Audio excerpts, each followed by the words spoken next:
ओम नमः शिवाय। स्वर विज्ञान की श्रृंखला का ये हमारा 22वां भाग आ चुका है। इसमें हम जानेंगे डिटेल में है पांचों तत्वों को कैसे जानें, ठीक है, उनके क्या क्या प्रकार होते हैं, उनके जानने से और हमारे कौन से तत्व में कौन से कार्य शुभ रहते हैं, ठीक है। तो आगे पार्वती जी बोली, हे देवों के देव महादेव, सब संसार के तारने वाले आपके हृदय में जो स्थित रहस्य है उसको आप मुझसे कहो। पार्वती जी देवों के देव महादेव से बोलती हैं कि आप मुझे ऐसा ज्ञान बोल दो जो आपके हृदय में स्थित है, जिससे मेरे को बाहरी चीज़ों का सहारा ना लेना पड़े। आप मुझे वो बड़ा ज्ञान मुझे बताइए। तो आगे महादेव बताते हैं, स्वर विज्ञान के रहस्य के सिवा दूसरा कोई इष्ट देवता ही नहीं है। स्वर ज्ञान में रत हुआ योगी ही उत्तम योगी है। महादेव जी ने बताया गया है कि सबसे बड़ा योगी कौन है, जिसने स्वर विज्ञान को पूरी तरह से जान लिया होगा, वही सबसे बड़ा योगी है। और देवताओं में क्या है, सबसे बड़े कौन सा देवता है, जिन्होंने स्वर ज्ञान के रहस्य दूसरों को, स्वर विज्ञान के रहस्य को दूसरों तक फैलाया है, वही क्या है, स्वर ज्ञान का वही है, इष्ट देवता है। तो सबसे पहले बता दिया कि एक तो योगी वही है जिसने पूरी तरह से स्वर विज्ञान में रत हुए, स्वर विज्ञान के अनुसार कार्य करता है, पूरी तरह से स्वर विज्ञान की नॉलेज है, वो तो हो गया योगी, स्वर विज्ञान का सबसे बड़ा योगी। दूसरा होगा देवता, जिसको स्वर विज्ञान आता है, वही सबसे बड़ा देवता है, इससे बड़ा कोई इष्ट देवता नहीं है। पांचों तत्वों से यह सृष्टि हुई और तत्वों में ही तत्व मिल जाते हैं। इसमें 5 तत्व ही परम श्रेष्ठ हैं। इन तत्वों के पृथक केवल निरंजन परमात्मा है। इसमें बता दिया, सिंपल बताया गया है कि जो है 5 तत्वों के अलावा, ठीक है, सृष्टि की रचना 5 तत्वों हुई और तत्व है तत्वों में ही मिल जाते हैं। जब भी कोई भी चीज़ है नष्ट होती है, बनती है, वो क्या है, 5 तत्व होते हैं, पृथ्वी जल अग्नि वायु और आकाश। जब कोई चीज़ बनती है तो उसमें 5 तत्व पाए जाते हैं।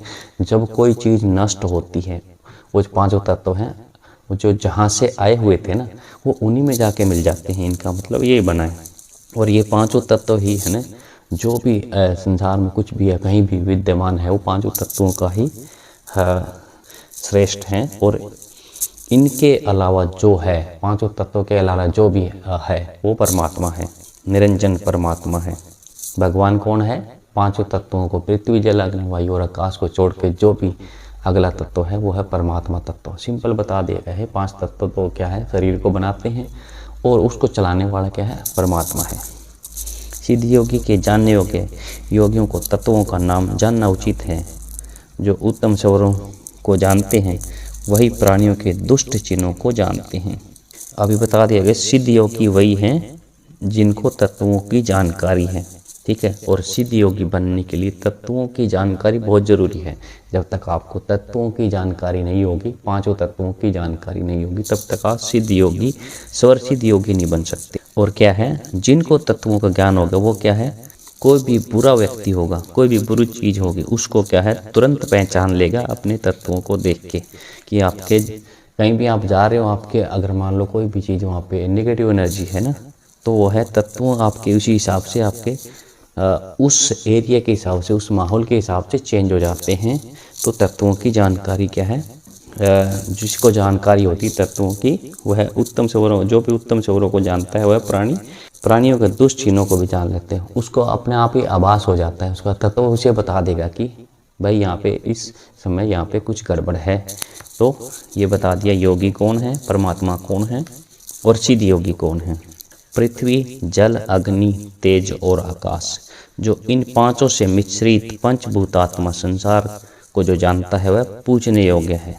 अब इसमें बता दिया गया है कि पृथ्वी जल अग्नि वायु और आकाश, इनसे जो पंचभूतात्मा, जो शरीर है, संसार जो बना हुआ ना, उसको जो जानता है, पंचभूतों को जानता है, पंचभूतों को जो जानता है वह इस संसार में पूजने योग्य है। जिनको 5 तत्वों की अच्छे से जानकारी होगी, उसको लोग पूजने लग जाएंगे, उसको भगवान मानने लगेंगे लोग। इसको यही बताया गया है। स्वर को जानने से हम कुछ भी कार्य कर सकते हैं। स्वर को जानकर हम कुछ भी कार्य कर सकते हैं। तो इसमें स्वरों को और तत्वों को अच्छे से जानना है और उनकी जानकारी लेकर ही हमें कार्य करना है। इसी के साथ धन्यवाद।